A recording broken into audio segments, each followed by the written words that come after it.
falar para vocês um pouco sobre a doença renal policística. A princípio, a gente vai fazer uma caminhada em relação aos mecanismos, os mecanismos etiopatogênicos da doença, e aqui eu vou propor uma visão um pouquinho diferente para vocês. Depois a gente vai falar um pouco sobre o racional terapêutico baseado nessa abordagem aí etiopatogênica. E, por fim, eu vou compartilhar, Tainá, os resultados que a gente tem aqui de uma coorte de pacientes em uso de tolvaptan e a nossa experiência clínica com o uso da droga, tá? Então, para isso, eu queria convidar vocês a relembrar como que é a programação genético-bioquímica para uma formação tubular normal, né? Como que a tubulogênese normal se dá. Na verdade, se a gente puder resumir o processo aí de formação de um túbulo normal, ele vai desde um início aí com um aglomerado de células embrionárias indiferenciadas e com alto potencial proliferativo. Essas células vão se proliferando e vão tomando aí ao longo do tempo o contorno de um túbulo maduro, saudável, né? Nesse túbulo maduro, saudável, o fenótipo não é mais proliferativo, ele é um fenótipo não proliferativo e já diferenciado. Então, esse é o caminho normal da tubulogênese. E para que esse processo aconteça, a gente pode, de maneira didática, elencar 6 eventos biológicos que são necessários, que precisam estar intimamente relacionados e coordenados. Qualquer falha nesses eventos vai redundar numa tubulogênese anormal e, eventualmente, a ter um fenótipo policístico. Então, quais são os eventos esperados numa tubulogênese normal? Primeiro, você tem que ter um equilíbrio ótimo entre proliferação e apoptose. Se esse equilíbrio não acontecer, você está diante aí de um cenário patológico. A célula também precisa, na medida em que ela amadurece, se diferencia, ela precisa ganhar uma polaridade, né? As bombas, as proteínas de superfície de membrana, elas precisam estar no seu lugar certo. Além disso, a necessidade de uma adesão ótima célula a célula. Nós estamos falando aqui de um epitélio tubular, vocês lembram disso, e precisa também ter uma adesão dessa célula à matriz extracelular. Essa adesão também precisa acontecer de forma ótima. Precisa ser otimizado também o processo de tomada de forma e de diâmetro desse túbulo. E, por fim, a quantidade de fluido produzido precisa ser normal. A fluidogênese num túbulo maduro e saudável precisa ser finamente regulado. Então, esses 6 eventos, eles são necessários e como eu disse, há que se ter uma fina regulação para sua ocorrência. Quem que controla tudo isso? Quem é o maestro desse processo de tubulogênese normal? Na verdade, é esse complexo que vocês estão vendo. Esse é o complexo da policistina. Na verdade, são 2 proteínas transmembrana, a policistina e a policistina 2. E é exatamente a combinação delas. A policistina 1 funcionando muito mais como uma proteína de regulação e a policistina 2 como um canal de sódio. A inter-relação entre esses 2 complexos transmembrana é que vai, em última análise, guiar a tubulogênese normal. Qualquer perturbação no funcionamento da policistina 1 ou da policistina 2 é igual a doença. Onde que esse maestro da tubulogênese se encontra? Ele está presente aí nessa estrutura que vocês estão vendo, que é o cílio primário. Ali ele é o cílio primário é densamente povoado pela policistina. Está presente também na membrana lateral, na membrana basal e em algumas organelas, principalmente no retículo endoplasmático.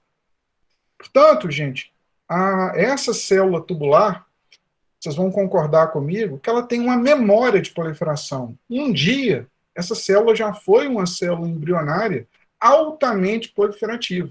Então, ela consegue ter aí na sua maquinaria genética e bioquímica toda a memória para se proliferar. Se é assim, por que uma célula tubular madura não se prolifera, uma vez que ela tem toda a maquinaria para isso? O que ocorre é que nessa célula tubular madura existe um equilíbrio entre feras da proliferação, né, estímulos proliferativos. Você tem coleiras que seguram essas feras proliferativas, né, são as vias antiproliferativas aí da célula tubular. E quem controla esse equilíbrio, quem vai dar o tônus para essa coleira antiproliferativa na célula tubular, é exatamente o complexo da policistina 1 e 2. De forma didática, a gente pode elencar uma tríade proliferativa, que eu estou chamando aqui de tríade do mal. É exatamente a atividade dessa tríade que vai deflagrar a proliferação da célula tubular renal. Ela é constituída pelo AMP cíclico, pela mTOR e pela MAP quinase. Então, de forma didática, essas são as vias intracelulares mais importantes para deflagrar a proliferação celular. Se isso aqui estiver ativo, a célula tubular, a célula epitelial tubular se prolifera e vai redundar num fenótipo de doença. Como que isso ocorre? Toda vez que a concentração celular de cálcio reduz, através de uma mutação, por exemplo, nesse complexo da policistina 1 e 2, você vai ter um aumento dessa fera proliferativa, que é o AMP cíclico. Isso redunda num aumento da proteína quinase, e a proteína quinase estimula essa MAP quinase. Essa MAP quinase é um demônio da proliferação. Toda vez que ela está estimulada, a célula assume um fenótipo altamente proliferativo. A mTOR também, os transplantadores já têm familiaridade com esse fenômeno, né? Toda vez que a mTOR está ativada, a célula também ganha um contorno, um fenótipo proliferativo. Só que na natureza, tudo acontece de forma equilibrada, né? Se tem a tríade do mal, tem a tríade do bem. Aqui são as coleiras, né? É exatamente o acionamento dessas coleiras que não deixa a célula epitelial tubular se proliferar de maneira anômala. E os três principais elementos que representam essas coleiras antiproliferativas são a AMP quinase, o cílio primário e o cálcio. Portanto, toda vez que a concentração de cálcio intracelular está normal, o que ocorre é que a proteína quinase vai estimular não mais a proliferação, e sim as coleiras antiproliferativas. Então a célula fica mais quiescente, não proliferativa. A mTOR também, esse complexo que vocês estão vendo aí, é o complexo da esclerose tuberosa. É exatamente ele que sofre a mutação naquela doença que a gente conhece, a doença da esclerose tuberosa. E esse complexo, ele é uma potente coleira antiproliferativa. Ele inibe a mTOR. E a AMP quinase é um estímulo celular altamente capacitado para estimular esse complexo e, em última análise, frear a proliferação celular. Então, a AMP quinase se constitui dessa forma também uma potente coleira antiproliferativa. Está segurando aí a fera da proliferação celular. O cílio primário também tem uma ação bastante multifacetada. Ele estimula essa coleira importante, que é a AMP quinase, ele inibe diretamente a mTOR, melhora a função da mitocôndria, portanto, se configurando aí também numa potente coleira antiproliferativa. O cílio também permite uma normalização, a ativação desse cílio primário permite uma normalização do cálcio intracelular. Toda vez que isso acontece, você diminui aí a produção de fluido. Portanto, a presença dessas coleiras vai colocar a fera para dormir. Então, com isso, eu quis mostrar para vocês que a gente pode enxergar a doença renal policística, em última análise, como uma doença proliferativa. O desequilíbrio entre a tríade do mal e a tríade do bem pode, em última análise, redundar aí na proliferação celular. Então, essa é a visão que eu queria trazer para vocês, diferente, que vai sustentar um pouco à frente o nosso racional terapêutico. Entendam a doença renal policística como uma doença proliferativa, algo muito próximo ao que acontece na carcinogênese. Então, é um fenômeno de base primariamente proliferativo. Mas não é só a proliferação que está envolvido na citogênese. A gente também tem a produção excessiva de fluido, né? A fluidogênese, ela é anômala, ela é muito estimulada nessa doença. Existe também, como a gente vai ver à frente, uma importante disfunção mitocondrial. Você pode entender essa doença também como uma doença da mitocôndria, uma mitocondriopatia. E de permeio a tudo isso, também tem inflamação e fibrose, o que é algo comum a quase todas as doenças renais, quase todas as doenças, as nefropatias crônicas. Então, a inflamação aí também está presente. Então, esses 4 elementos, em maior ou menor escala, vão resultar nesse fenótipo que vocês conhecem, que é exatamente a doença renal policística autossômica dominante.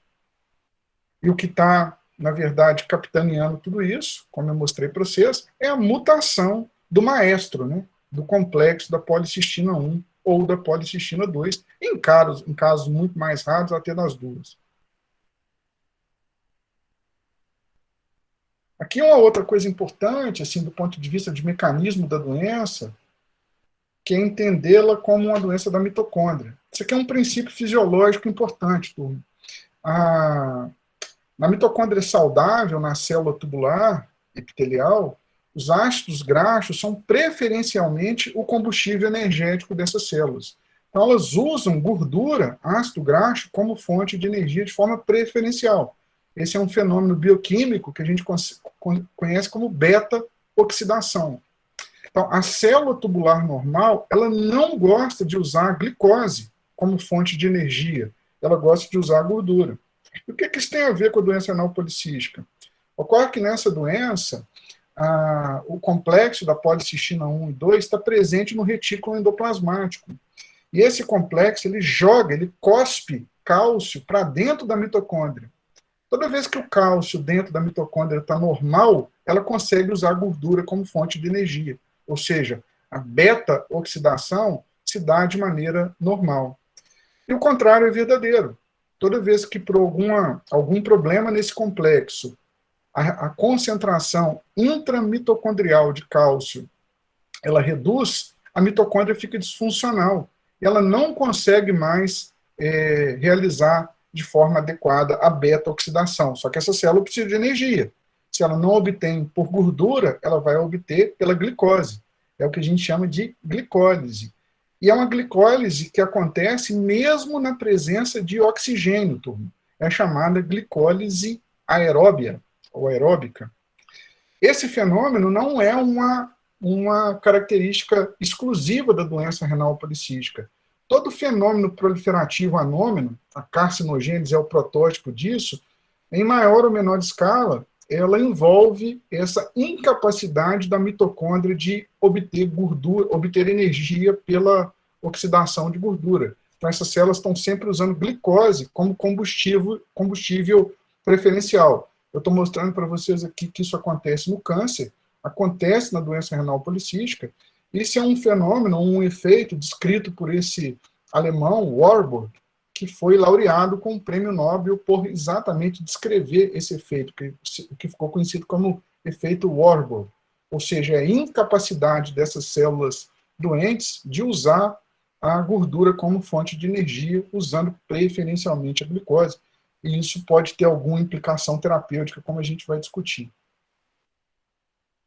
Eu falei para vocês que de permeio a tudo isso, essa doença tem inflamação e fibrose, e é importante lembrar que toda vez que o complexo de policistina está normal, ele normaliza o cálcio dentro da célula, e isso, na verdade, é um freio contra a inflamação. Em última análise, a ativação do complexo da policistina, ela promove um ambiente interno menos inflamatório. Com isso em mente, a gente consegue descrever qual que é o racional terapêutico para a doença. Então, vocês vão concordar comigo que uma possibilidade é inibir as feras da proliferação, o AMP cíclico, a MAP quinase e a mTOR. Então, essa é uma forma possível.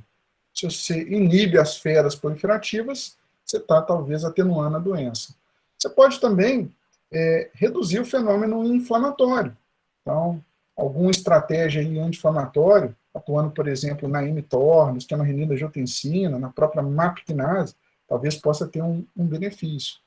Um outro racional terapêutico possível é inibir as vias, estimular as vias inibidoras da proliferação, ou seja, puxar a coleira antiproliferativa.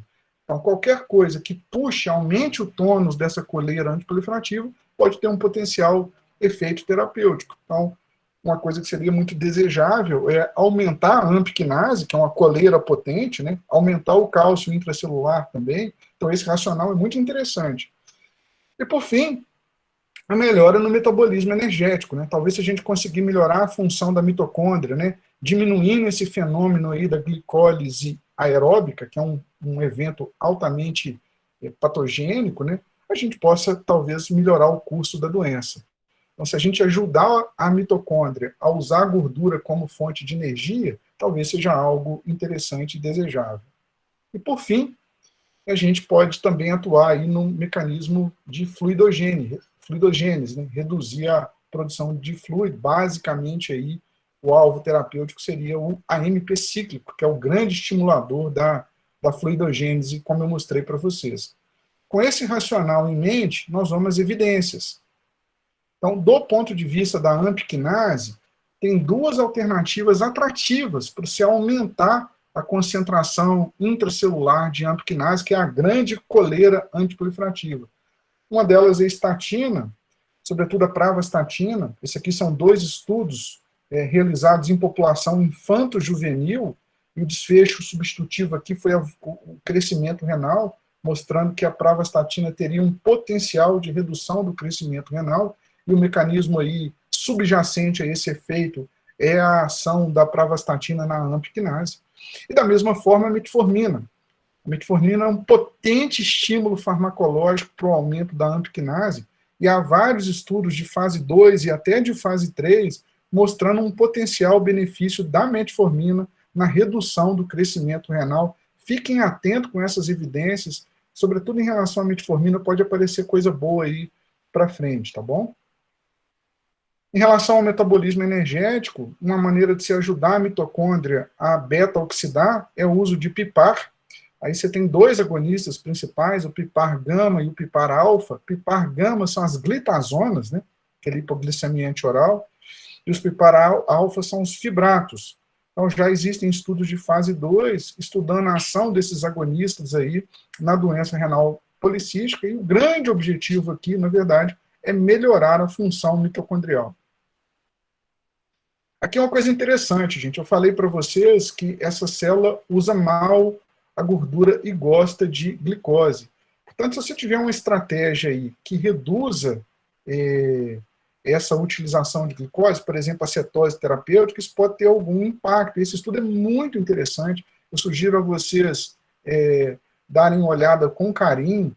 É um estudo ainda experimental, mas bastante eloquente em relação aos potenciais efeitos aí de cetose terapêutica. Isso aqui é coisa que aí numa fronteira de conhecimento deve caminhar, tá bom? Então, vocês devem ouvir falar mais daqui para frente em cetose terapêutica na doença renal policística.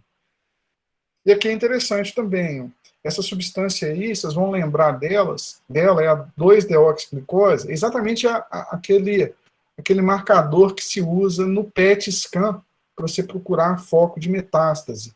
E aí o racional é aquele que eu disse para vocês. A célula cancerosa, pelo efeito Warburg, ela usa glicose como fonte de energia, ela é muito ávida. Então, se você dá esse análogo de glicose, a célula fica enganada, por assim dizer, e ela começa a captar esse marcador e você detecta aí o foco em imagem. Esse mesmo princípio pode ser usado do ponto de vista terapêutico. Então, eles estão dando esse análogo aí na forma de comprimido, eles tentam enganar a célula proliferativa do tubo renal e ela não consegue mais obter energia suficiente, porque essa substância, do ponto de vista energético, ela é inerte, e isso teria aí um potencial terapêutico positivo. É algo que vocês vão ver aí para frente também, tá? O uso da 2-deoxiglicose no tratamento da doença renal policística, um mecanismo bem engenhoso e interessante, né? Fibrose, redução de fibrose também é algo desejável, né? As duas estratégias mais utilizadas foram um duplo bloqueio do sistema renina-angiotensina com o IEC-BRA. Esse estudo HALT-PKD, ele não se mostrou efetivo.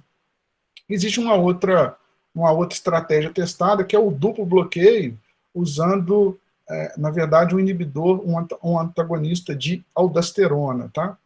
Então, isso é algo também que está aí no radar terapêutico. Aqui, gente, o que nós estamos fazendo é inibir as feras, tá? Então, aqui nós estamos atuando na tríade do mal. Uma tentativa de fazer isso foi com análogo de somatostatina, né? O objetivo aqui era atacar o AMP cíclico. Infelizmente, nesses principais estudos, os resultados foram negativos. O mesmo ocorreu com o inibidor de mTOR. Havia uma expectativa muito grande do benefício dessas drogas, tendo em vista o forte racional terapêutico, e esses dois estudos aí foram estudos muito importantes, robustos, e na dose utilizada nesses trials, a inibição de mTOR não se mostrou eficaz para atenuar o crescimento renal. A água é uma coisa interessante, é o que a literatura tem chamado de terapia hídrica, né? A água ela tem um potencial aí de através do receptor, da redução do ADH e redução da atividade do receptor V2 da vasopressina, ela diminui o AMP cíclico, que é aquela potente fera da proliferação, né? Então, a água reduzindo o AMP cíclico, ela teria um potencial antiproliferativo.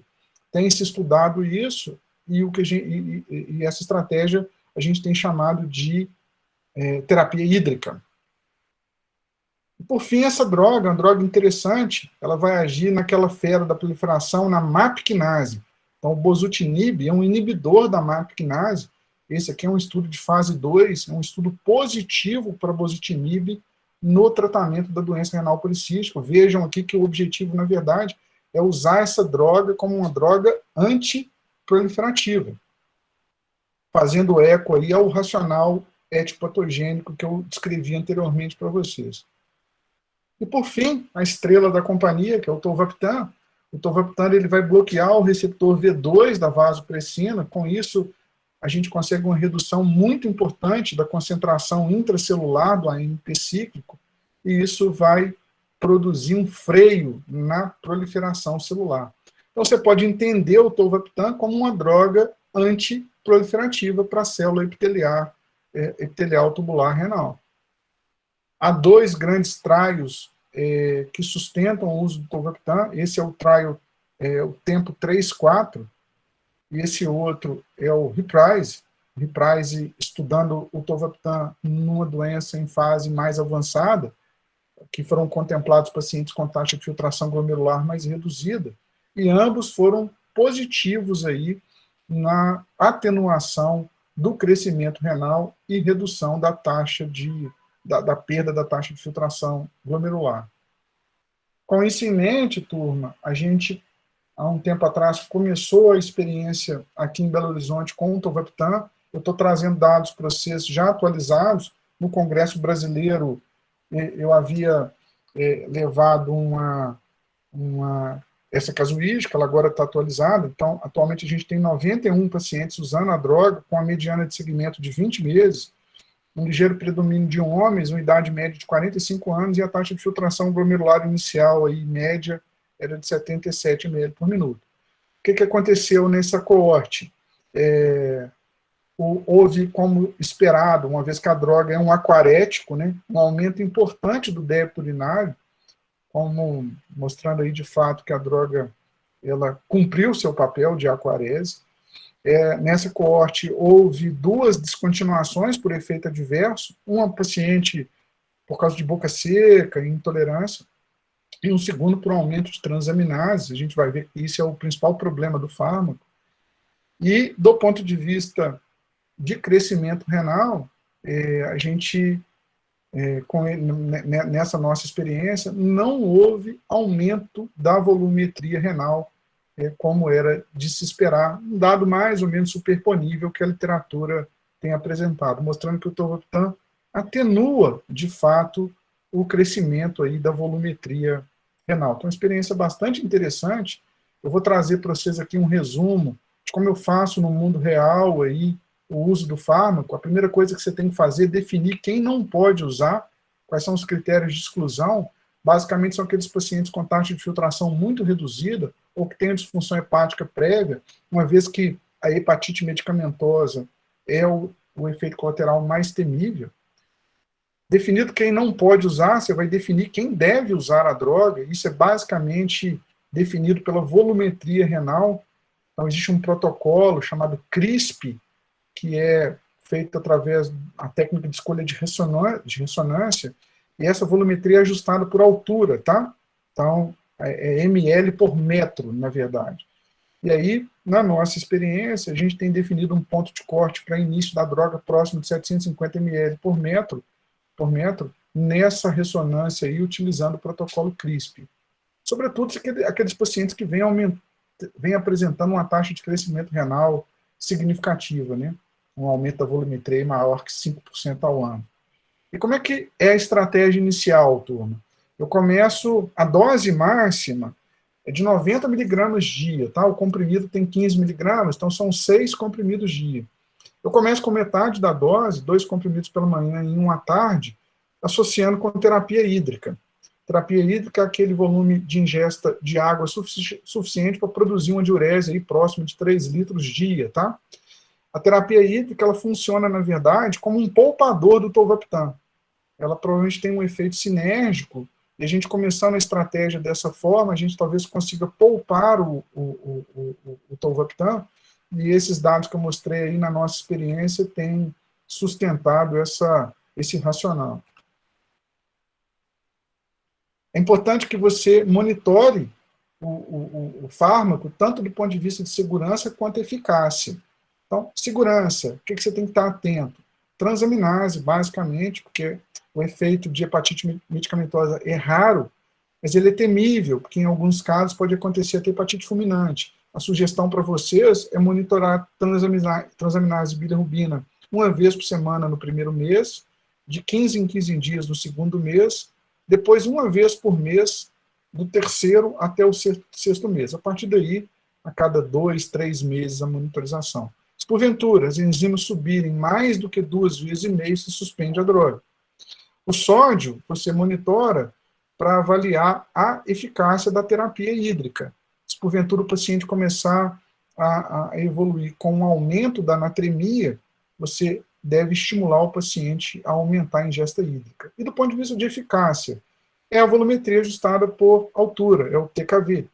Se porventura, ao cabo de um ano, que é o primeiro ponto de controle, esse paciente tiver um aumento superior a 5% na volumetria, eu vou aumentando a dose até chegar numa dose máxima de 90 miligramas, sempre estimulando aí a terapia hídrica como algo sinérgico. Tá? Há medidas adjuvantes possíveis? Sim. Eu falei para vocês que esse fenômeno proliferativo que sustenta a doença, ele não gosta de gordura, né, como fonte de energia, talvez seja interessante você reduzir a ingestão de carboidrato, não é nada complexo de se fazer. Se o paciente for diabético ou tiver uma síndrome metabólica, sugere-se aí o uso de metformina, então, a indicação da metformina talvez fique mais liberal, a gente questiona aí talvez o uso de glitazona nesse cenário. Aqueles pacientes que tiverem uma taxa de crescimento renal muito alta, sobretudo se for jovem, você pode considerar o uso da pravastatina. E naqueles pacientes que tiverem uma contraindicação por aumento importante de triglicérides, por exemplo, acima de 500, você pode considerar o uso aí de pipar-alfa, de fibrato. Então, essas são as medidas adjuvantes sugeridas, tá? Então, era isso, turma.